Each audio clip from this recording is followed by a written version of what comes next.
Señor. La palabra de Dios dice muy clarito que nosotros no tenemos porque no sabemos pedir. Porque siempre pedimos para nuestros deleites. ¿Me entiende? Y entonces cuando nosotros pedimos para nuestros deleites, Dios no nos va a dar. Nosotros tenemos que ser sabios. Porque ser sabio no es tener dinero. Ser sabio es obrar con inteligencia, con los principios de Dios. En la Biblia están los tesoros de Dios. Están los tesoros espirituales y los tesoros naturales. Lo que pasa es que nosotros no sabemos pedir. Queremos cosas materiales, cosas materiales. Déjeme decir que todo eso se va a quedar aquí. Dice que nosotros tenemos que pedir cosas celestiales, lo que está en el cielo. ¿Eh? Porque allá la polilla no va a hacer nada, pero aquí la polilla va a corromper todo lo que es. ¿Y cómo lo va a corromper? A través del pecado, apartarnos de Dios, alejarnos de Dios. Y hay un gran mandamiento. Hay dos mandamientos muy importantes sobre la ley de Dios. Y yo creo que ustedes se lo saben todo. Ahí están escritos. Voltean a mirar para la derecha. Ahí están los dos mandamientos más importantes para recibir la bendición de Dios. Esos dos mandamientos son hermosos cuando nosotros los aplicamos a nuestra vida. Porque nosotros decimos, dice el Señor, y amarás al Señor tu Dios con todo tu corazón, con toda tu alma y con toda tu mente y con toda tu fuerza. Este es el primer mandamiento. Usted puede amar a Dios, amarlo con todo su corazón, leer la palabra de Dios, pero el segundo es el más importante.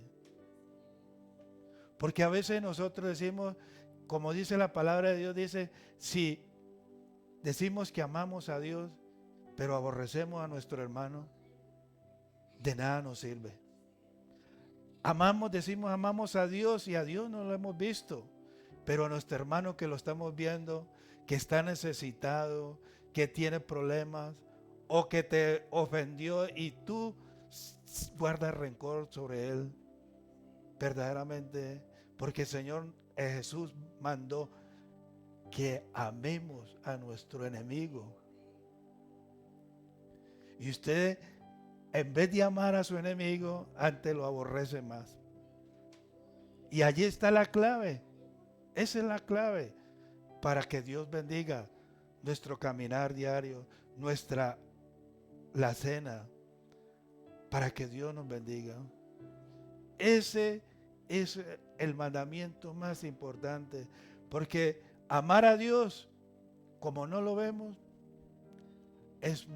lo podemos amar a Dios, pero lo más importante es amar a nuestro hermano, a nuestra hermana, a la persona que nos ofendió, a la persona que hizo mal contra nosotros. Jesús cuando vino, lanzó estos dos mandamientos, pero es importante. Y este viene hablando desde el Antiguo Testamento, viene hablando que amaremos a Dios. Y vamos a la palabra de Dios. El gran mandamiento. Deuteronomio 6, versículos 4 y 9. Y dice la palabra de Dios y la leemos en el nombre del Padre, del Hijo y del Espíritu Santo. Dice, oye Israel. Y te puedes poner tú allí. Oye Rosario, oye Emilia, oye Meilo, oye Edward. Jehová nuestro Dios, Jehová uno es. Uno es. Y amarás a Jehová, tu Dios, de todo tu corazón y de toda tu alma y con todas tus fuerzas. Y estas palabras que yo te mando hoy estarán sobre tu corazón. Usted tiene en su corazón verdaderamente arraigado el amor de Dios. Y dice, y la repetirás. ¿A quién? A tus hijos. ¿Por qué? Porque a veces Dios, o porque a veces nuestros hijos se extravían del camino y nacen en el Evangelio. Porque decimos nosotros que amamos a Dios, pero no soportamos lo que hace nuestro hijo. Y dice, estas palabras que yo te mando hoy estarán sobre tu corazón y las repartirás. Las repetirás a tus hijos. Yo tengo que encaminar a mi hijo a través de la palabra de Dios. Y dice, y hablarás de ella estando en tu casa.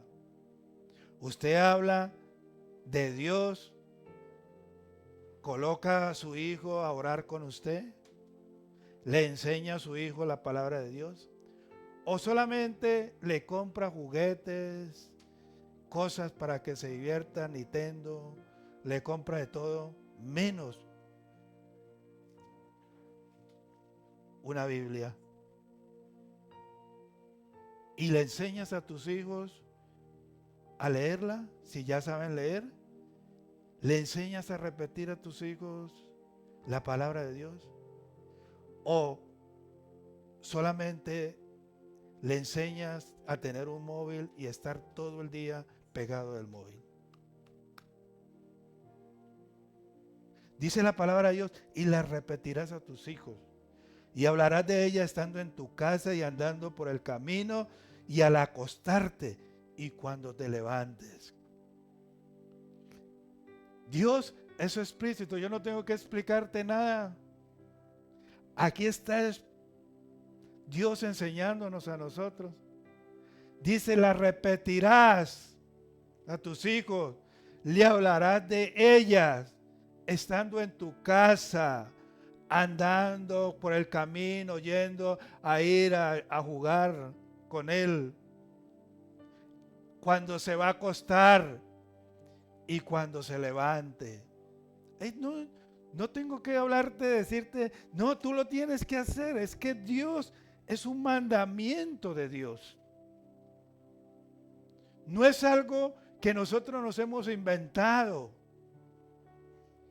No es algo que yo, Alirio, me he inventado o los pastores han inventado. Lo dice la palabra. Y la palabra de Dios dice que tiene poder. Cuando nosotros la repetimos, cuando nosotros las hablamos, cuando nosotros las enseñamos, la palabra tiene poder. Y dice, y las atarás. Mire pues otra cosa que pone el Señor. Y las atarás como una señal en tu mano. Y estarán como frontales entre tus ojos. Usted en su casa tiene, cuando yo antes de pintar la casa, yo tenía en la nevera pegado versículos de la Biblia. Tenía en la pared, tenía en la sala, tenía en toda parte versículos de la Biblia. Y aquí nos está diciendo, y las atarás como señal. Y estarán como frontales. Cada que él voltea para acá, está viendo un versículo de la Biblia. Cada que voltea para allá, está viendo un versículo de la Biblia. Pero son enseñanzas que Dios nos va a dar. No le vas a enseñar que si usted no le pones ahí un rótulo y le dice, si tú no haces esto, Bueno, porque dice que nosotros no debemos de exasperar a nuestros hijos. Y dice, y las escribirás en los postes de tu casa y en tus puertas. Mira que lo dice la Biblia, no lo estoy diciendo yo. Y quiero hablarte de cada versículo. Y dice la palabra de Dios, oye Israel, se menciona por lo general este pasaje como el Sema, del hebreo chamá, que es oír. Nosotros tenemos que aprender a oír la palabra de Dios. Nosotros no tenemos que aprender a escucharla, es a oír. A oír. Cuando yo aprendo a oír, porque escucharla la escuchas por muchos lados. Pero cuando tú la oyes con expectativa, con ese deseo de aprender de ella, la palabra se te queda a ti. Aprenda a leer la Biblia. La Biblia no se lee a través de la memoria. Dios te lee la memoria, pero la Biblia tenemos que expresarla. Porque cuando tú dices, y estos pues son los mandamientos y estatutos y decretos que Jehová vuestro Dios mandó que os enseñase para que las pongáis por obra en la tierra a la cual pasáis vosotros para tomarla. Eso está en Deuteronomio 6, del 1 en adelante. Para que temas a Jehová tu Dios, guardando todos tus estatutos y tus mandamientos que yo te mando, tu hijo y el hijo de tu hijo, todos los días de tu vida, para que tus días sean prolongados. Cuando tú aprendes a leer la Biblia en voz alta, estás oyendo, estás repitiendo. Y yo he aprendido versículos así. Me agarro a leerla en voz alta y se me quedan los versículos en la Biblia.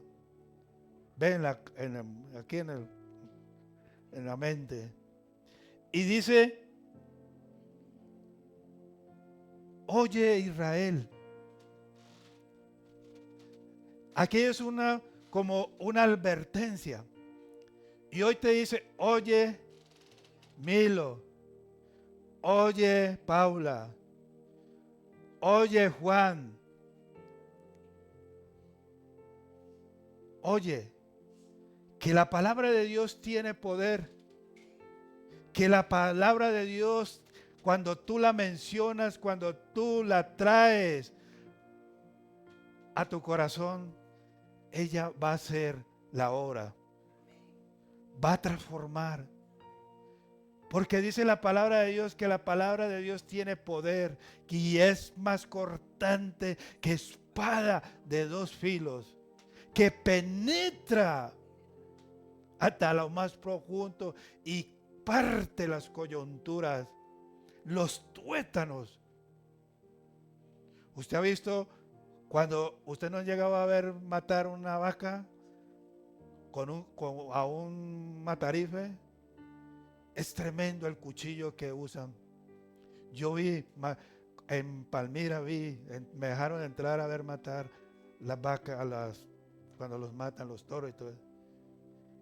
Y les meten una lanza así por el lomo y después las cogen con un cuchillo que ese cuchillo no necesita usted,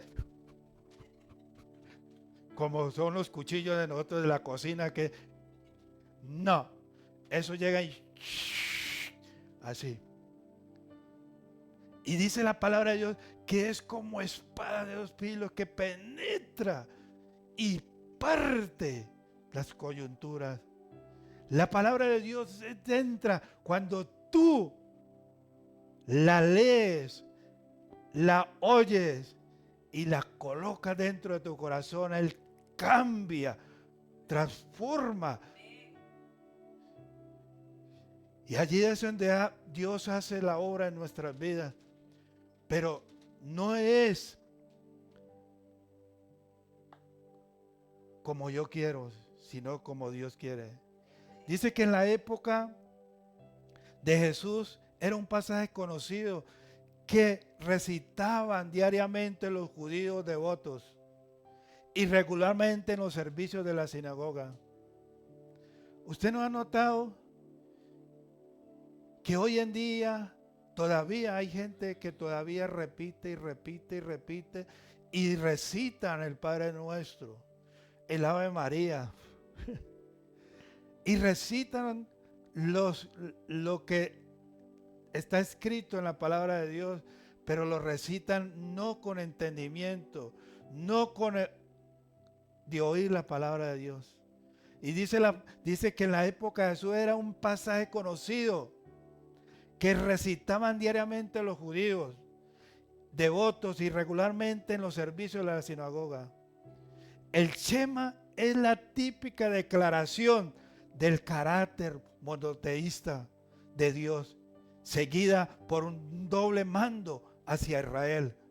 Quiere decir que Él está mandando: oye Israel, el camino no es por aquí, el camino tuyo no es por aquí, el camino es centrado mirando al gran yo soy, al Dios 3 veces santo, al que hizo los cielos y la tierra. El camino tuyo no es lo material. Porque dice que primeramente busca el reino de Dios y su justicia, y que lo demás será añadido. Dios te quiere bendecir, pero tienes que buscar el reino, buscar la dirección de Dios. Todo lo que usted, yo siempre se lo digo y se lo repito, colóquelo en las manos de Dios. No haga las cosas porque me dijeron, o porque me dijeron que yo voy a salir de la pobreza con esto y esto. No. Hoy en día las redes sociales están mandando mensajes de que hágase rico si invierte 200 euros en Amazon, en yo no sé dónde, en Resol, en yo no sé dónde, y ponen, ¿y sabe a quién están poniendo? Al rey, al presidente, a los grandes mandatarios que se han hecho ricos así. Usted no se va a hacer rico así. Usted se va a hacer rico porque Dios dice que Él quiere prosperarnos. Pero dice: deleítate a sí mismo en Jehová y Él te concederá las peticiones de tu corazón. Y Él dice que no quiere que nosotros seamos pobres. Él quiere que nosotros seamos bendecidos. Pero cuando Dios te bendiga, acuérdate de que Dios es un Dios que te bendijo. Porque muchos de nosotros buscamos la bendición y cuando Dios nos bendice le damos la espalda a Dios. Y déjeme decirle que es un gran error. Porque nosotros tenemos que darle la gloria y la honra a Dios. Amar a Dios con todo su corazón, toda su alma y todas sus fuerzas. Y enseñarles con esmero la fe a tus hijos. Dice en el 4, Jehová nuestro Dios, Jehová uno es. Esa doctrina afirma que Dios es el único verdadero Dios. No es un panteón de diferentes dioses. Que el Todopoderoso, entre todos los dioses y espíritus del mundo, y que debe ser el único objeto de amor y de la obediencia de Dios para nuestras vidas. Él tiene que ser primero. Él no tiene que ser el último. Esto nos enseña a nosotros a estar unidos, y sirve como base para la prohibición de adoración de ídolos, de dioses ajenos.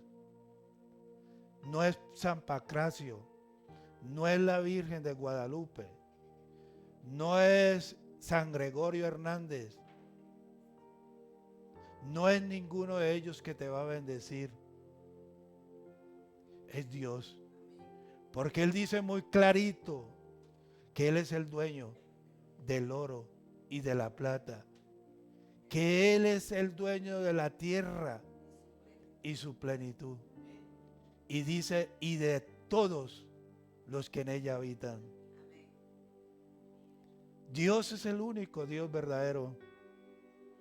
Él no se contradice. Él no se contradice. Dios es un Dios trino. Dios es un Dios que se manifiesta en el Padre, Hijo y Espíritu Santo. Ellos son Dios. Y dice en el 5, amarás a Jehová tu Dios. Dios procura siempre, siempre ha procurado una comunión con su pueblo. Él siempre ha procurado que tú le des el primer lugar. Él dice que te bendice, que Él está contigo todos los días hasta el fin del mundo. Que Él no te desampara, que aunque ande en valle de sombra de muerte, Él está contigo. Que Él está siempre allí contigo. Dios es un Dios maravilloso. Dios procura siempre que nosotros leemos que sea Él el indispensable, de disfrutar de Él, de gozarnos de Él, de alegrarnos porque tenemos un Dios. Usted no está aquí en este país ni aquí en esta iglesia por casualidad.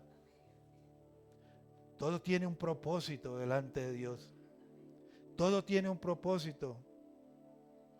Cuando yo respondo a Dios con gratitud, con amor y lealtad,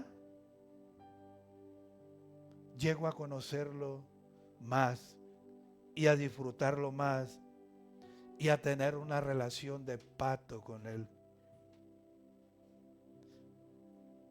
¿Usted quiere tener esa relación íntima con Dios? Que Dios le hable. Que Dios le hable y que Dios lo escuche. Que usted sienta verdaderamente que Dios le está hablando. A veces Él no te va a hablar audible, pero cuando tú lees la palabra de Dios, tú sientes que Él te habla. Comienza la palabra de Dios como a enseñarte que no hemos de caminar. Yo conocí de Dios, fue algo sobrenatural conmigo. Cambió mi vida en menos de un mes, yo ya era otro. Pero cuando comencé a leer la palabra de Dios, porque cuando uno viene a los pies de Dios no es que todo se cambie, transforme, no. Uno sigue todavía con muchas cosas del mundo. Yo era cristiano y todavía dudaba cuando me hablaban del diezmo, cuando me decían que tenía que estar en la iglesia todos los días, que tenía que leer la Biblia todos los días, que todos los días tenía que orar. Y yo decía, bueno, ¿esto cómo es? Y cuando yo comencé a leer con alegría la palabra de Dios, comencé a entender de que Dios verdaderamente es un Dios de orden. Es un Dios que quiere bendecirte.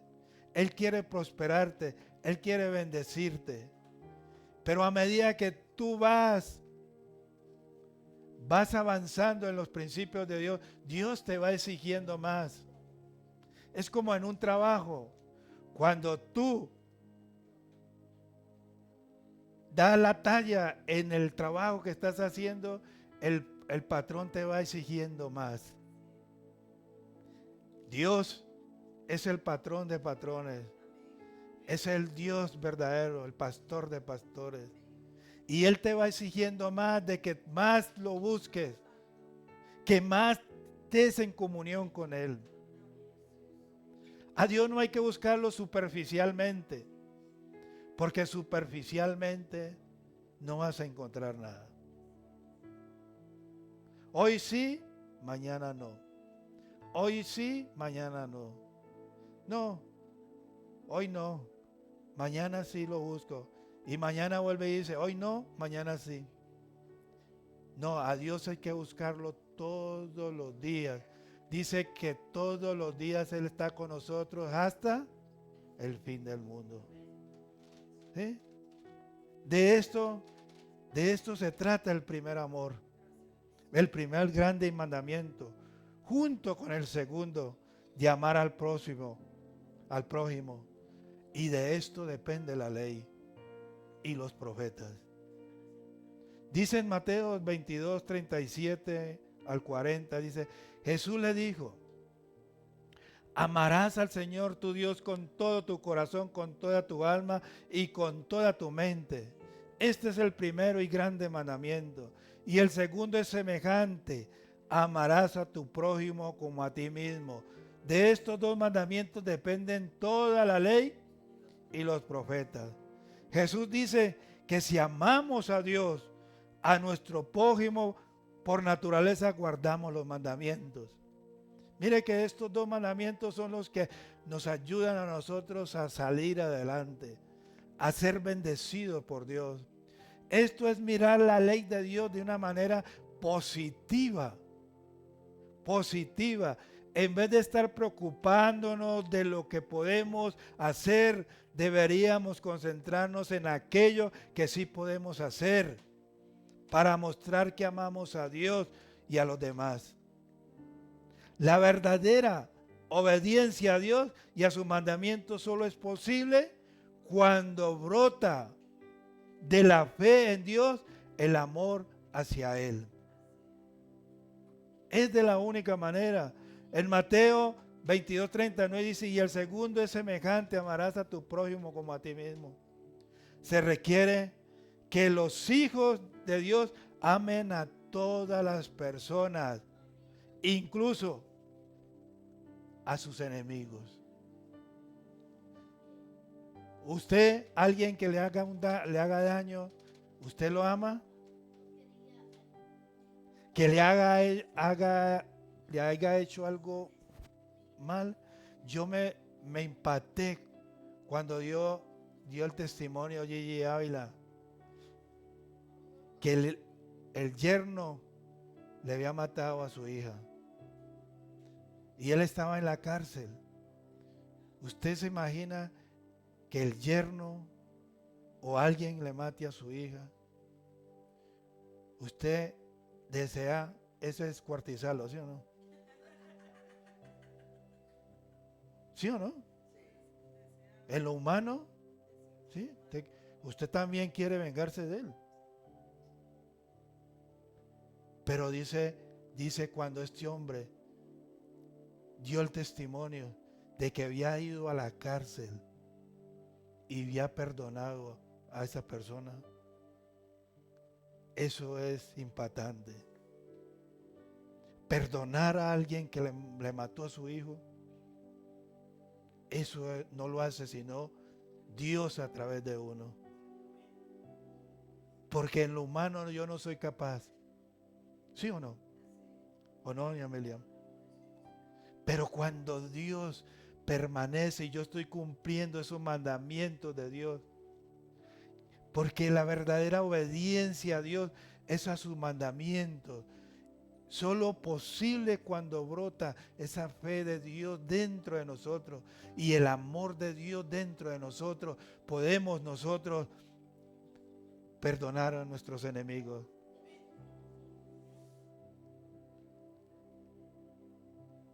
El amor de Dios siempre es primero y grande. Por eso es una práctica en nuestras vidas todos los días.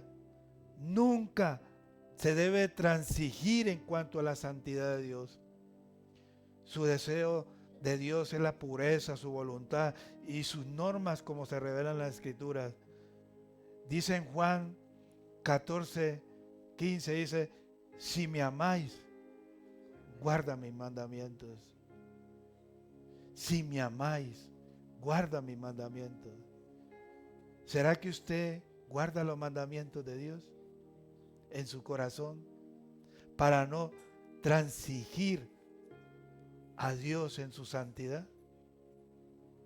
Y dice en 1 Juan 4:19, nosotros le amamos a Él porque Él nos amó primero. Él nos amó primero. El amor de Dios es la fuente de todo amor humano. El amor de Dios es la fuente de todo amor humano y se esparce como fuego dentro de nosotros. El amar a sus hijos, Él enciende una llama en cada corazón. Como respuesta ellos aman a otros, los que son aceptados por el amor de Dios. Usted aprende a amar a su hermano en cualquier circunstancia. Y dice en el 6, estas palabras que las coloquemos dentro de nuestro corazón. En el 6 dice, y estas palabras que yo te mando hoy estarán sobre tu corazón. Estarán sobre tu corazón. Es un firme deseo de Dios de que la palabra esté dentro de ti, en tu corazón, en tu vida. Y dice en el Salmo 119:11, y en mi corazón he guardado tus dichos para no pecar contra ti. Guardar la palabra de Dios en nuestros corazones es como una fuerza, una disuasión contra el pecado. Esto únicamente nos inspira a querer buscar más de Dios, de memorizar su palabra, de memorizar sus escrituras. ¿Por qué? Porque el amor de Dios, cuando yo aprendo a guardarla dentro de mi corazón, esto influye a amar a mi hermano, a amar a mi hermana, dolerme por lo que le está pasando a mi hermana, a mi hermano. Y esto no es que al memorizar yo palabra de Dios, versículo de la Biblia, me impida pecar. No. Debemos ponerla por práctica, la palabra de Dios, para no pecar. No es porque usted sepa mucha palabra de Dios, esto no lo lleva, le impide a pecar, no. Es la práctica de la palabra de Dios en usted la que no lo lleva a pecar. Usted se puede saber toda la Biblia de memoria, pero esto no impedirá que usted peque. Es la práctica, es hacerla mía la palabra de Dios, lo que no me lleva a pecar. ¿Me están entendiendo? Es la práctica, es ponerla por obra en mi corazón, hacerla mía la palabra de Dios. De que cuando yo voy a hacer algo malo, venga la palabra de Dios y me reargulla de que está malo lo que voy a hacer. Es que cuando yo haga algo malo, me reargulle y vaya al trono de la gracia de Dios y me arrodille allí y le pida perdón a Dios. Esto es lo que cambia mi corazón. Es hacerla mía, vital dentro de mí. Cuando yo me enojo o me airo, al rato yo estoy en la presencia de Dios diciéndole: Señor, ¿por qué lo hice? ¿Por qué? Perdóname, Señor. ¿Por qué me está pasando esto otra vez? Yo voy delante de Dios. Y eso es lo que hace que Dios comience a orar dentro de nosotros. Porque Él ve en ti un corazón, ve en mí un corazón arrepentido por lo que hiciste. Porque cuando no nos duele lo que hacemos, nos volvemos indolentes.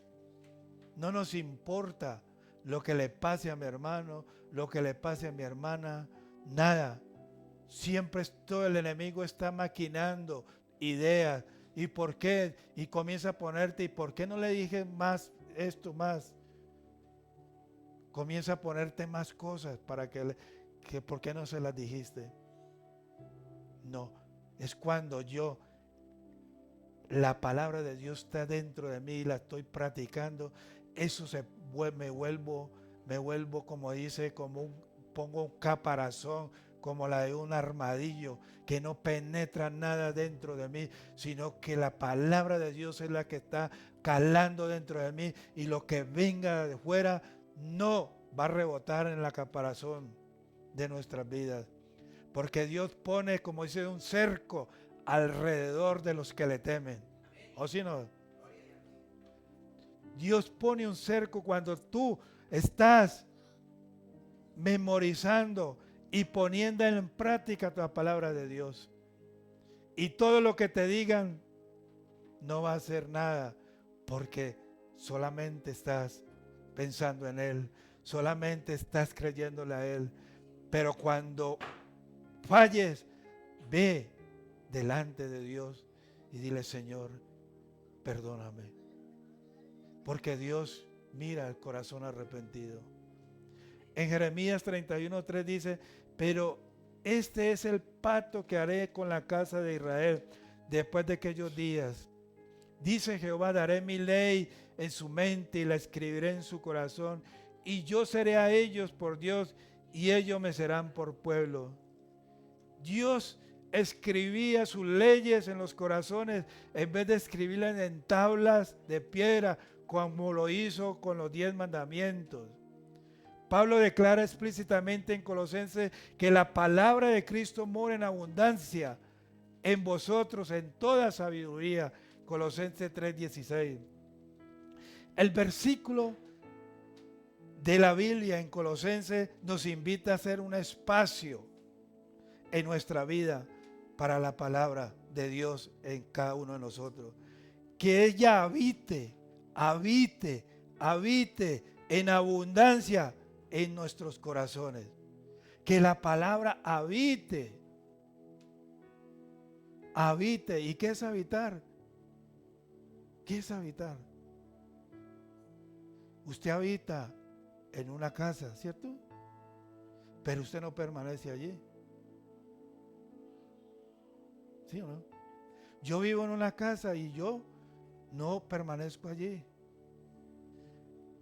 Él quiere decir que la palabra debe habitar dentro de tu casa, pero que también habite fuera de tu casa. Que la palabra de Dios siempre esté habitando donde tú quieras que vayas. Que no habites aquí en la palabra y cuando salga ya no está habitando la palabra en ti. Por eso Él quiere que tú seas aquí el mismo y allá el mismo.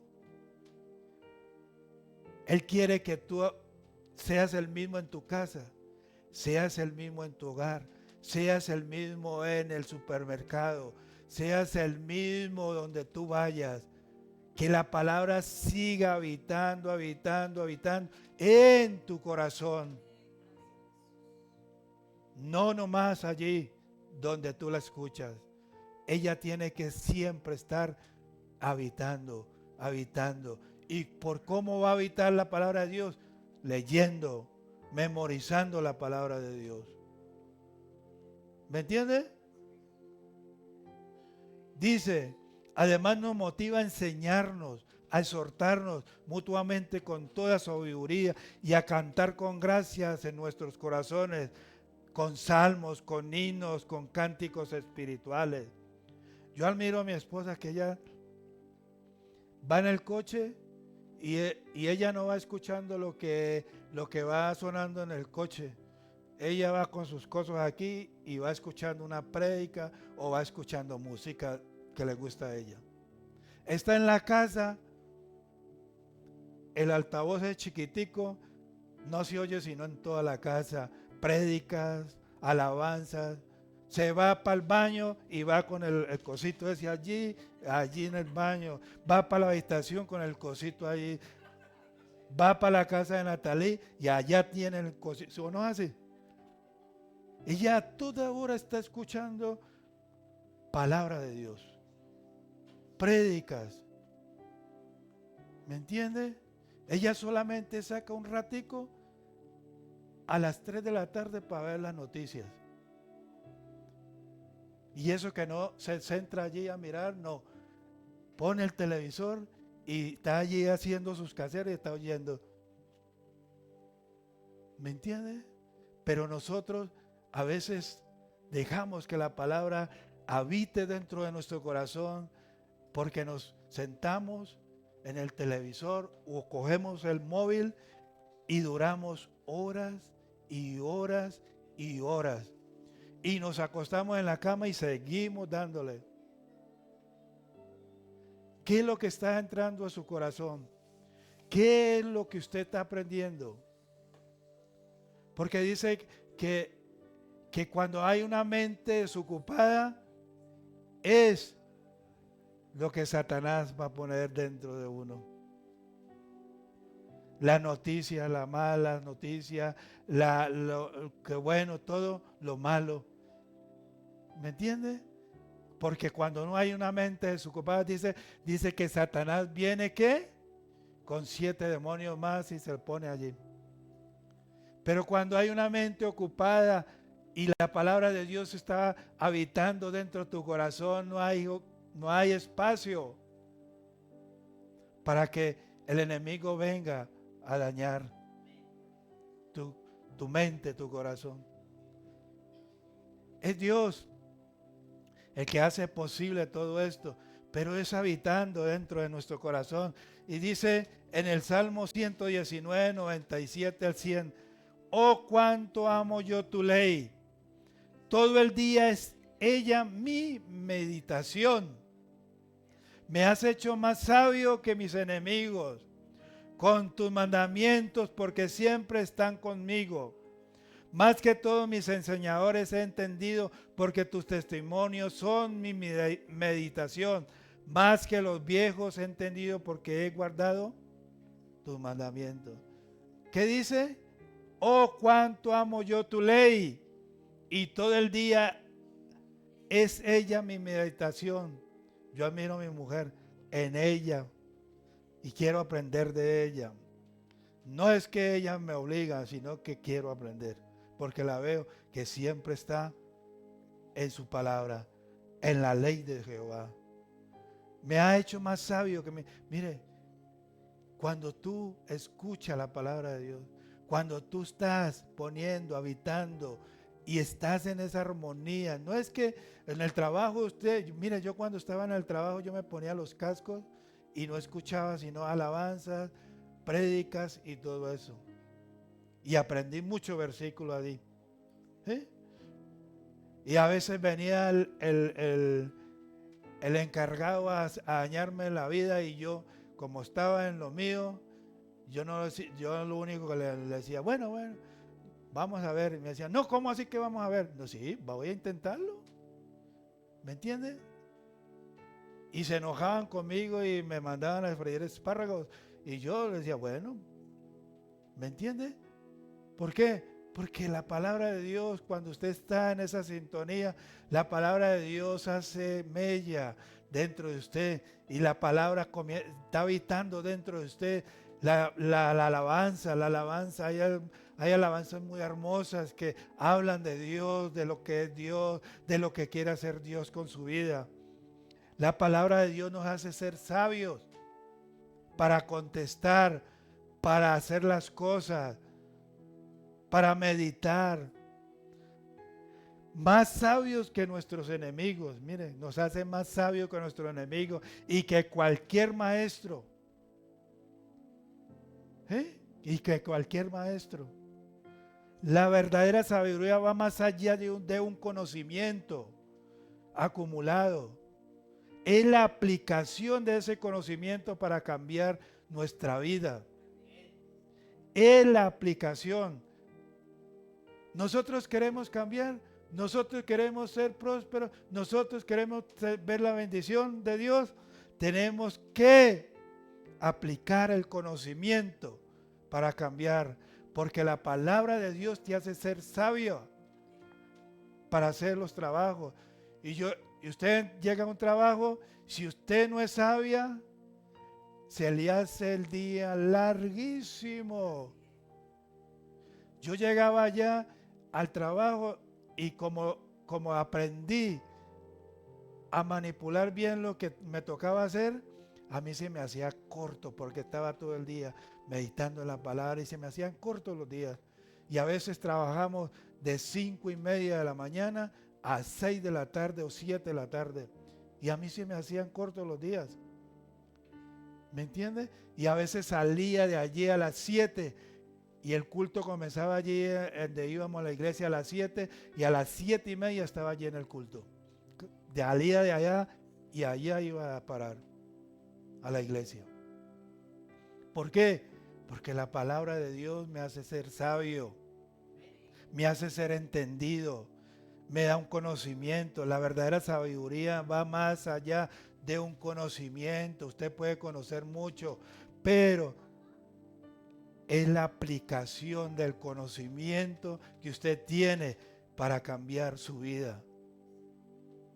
La palabra de Dios es la única. Las personas inteligentes o experimentadas no son necesariamente ser sabias. Somos sabios cuando permitimos que nos guíe lo que Dios nos ha enseñado. ¿Me está oyendo? ¿Me está entendiendo? Somos sabios cuando permitimos que nos guíe lo que Dios nos ha enseñado.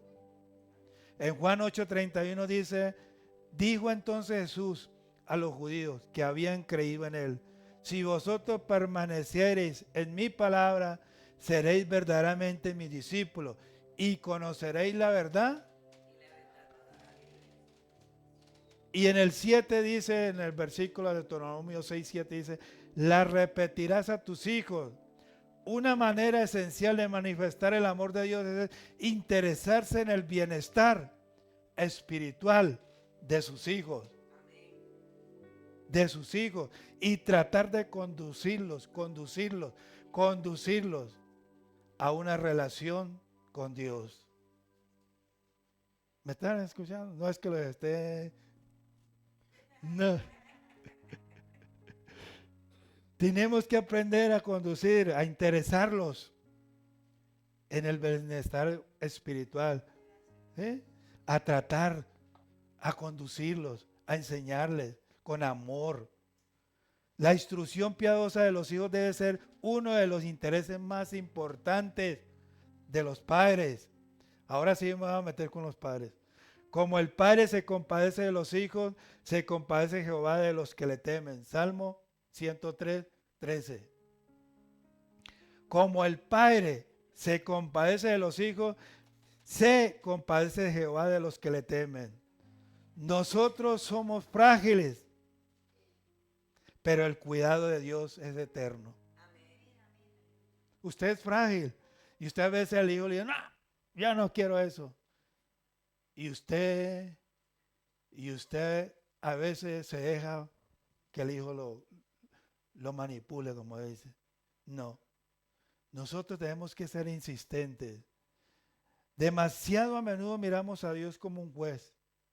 Creemos que Dios es un juez y un dador de la ley, olvidando la compasión y la preocupación que tiene Dios por nosotros.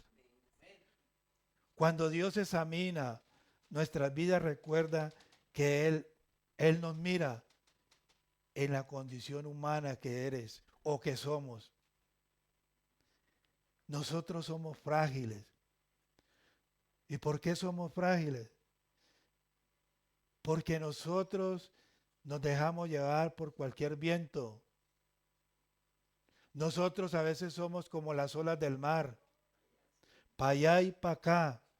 Y a veces no tomamos iniciativa de la verdadera, de lo que Dios quiere hacer en nuestras vidas. A veces nos dicen: no, véngase para acá, como le pasó a una amiga, que le dijeron: véngase para acá, que acá a los 3 días o 15 días ya tiene trabajo. Y mismo vendió todo lo que pudo allá y para acá. ¿Me entiende? Entonces, nosotros somos frágiles, nosotros nos dejamos convencer como las olas del mar, nos dejamos convencer muy fácil.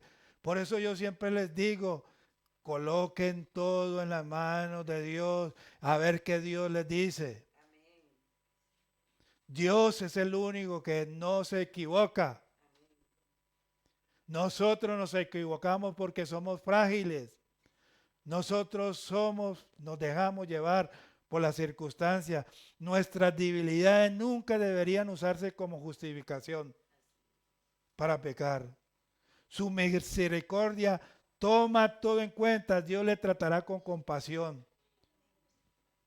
En 2 de Timoteo 3:3, sin afecto natural, implacables, calumniadores, intemperantes, crueles y aborrecedores de lo bueno. Eso somos nosotros, sin afecto natural.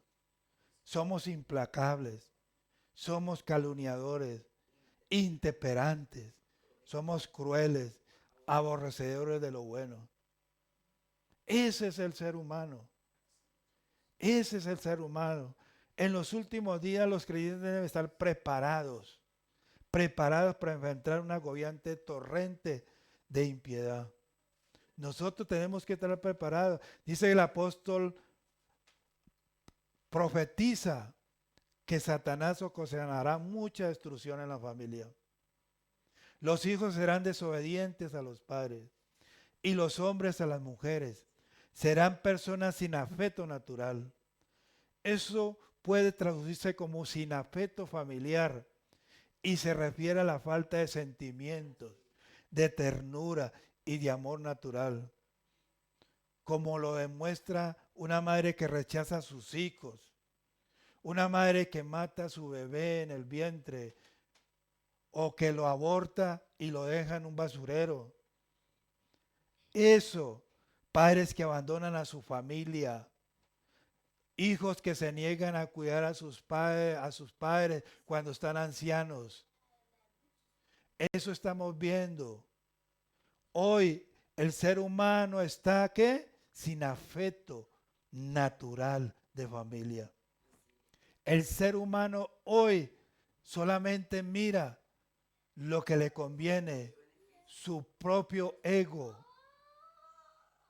Hoy el ser humano cada día se está corrompiendo. Usted no ha visto que hay hijos que prefieren ir y llevar a su padre. El padre se esforzó por darle un estudio, trabajando en el campo, trabajando fuertemente para que el hijo no fuera como él, sino que estudiara, que saliera adelante. Y cuando el hijo ya tiene una profesión, tiene algo para vivir, aborrece a su padre y ¿sabe qué hace? Lo lleva a un asilo y se olvida de él. ¿Me entiende? Y eso es hijo sin afecto natural. Las personas amarán el dinero y el placer y procurarán satisfacer sus propios deseos egoístas. Si los padres cristianos han de salvar a su familia en los tiempos difíciles y de los postreros días, deben protegerla contra los valores corruptos de la sociedad, en lo cual viven separando de las tendencias del mundo y no permitir que los impíos influyan en sus hijos. Hoy el impío tiene más poder que los padres. ¿O no es así? Hoy los impíos, las personas del mundo que no tienen a Dios, tienen más poder sobre nuestros hijos. Que nuestros hijos nacieron en el Evangelio y se han descarriado por falta de amor natural de los padres a sus hijos. ¿Me está entendiendo? Y los hijos se han ido al mundo porque los impíos tienen más poder. Y ahora usted tiene que comenzar a luchar, a guerrear en lo espiritual para poder volver a traer a su hijo a los pies de Dios. ¿Por qué? Porque los padres no tienen ese afecto paternal o natural hacia sus hijos, que no aman a sus hijos o los exasperan. No saben corregirlos en el amor de Dios. No saben instruirlos en el amor de Dios. No saben que Dios es más poderoso que el impío, que Satanás.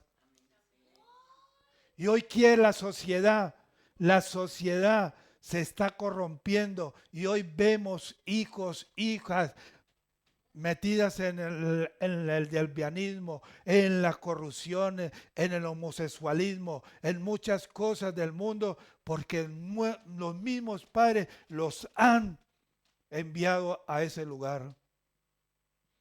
Dios es un Dios que perdona, pero también es un Dios clemente, misericordioso, que tiene compasión con ellos. Hoy debemos nosotros, como padres, buscar que Dios sea el centro de todo. Dele un aplauso al Señor.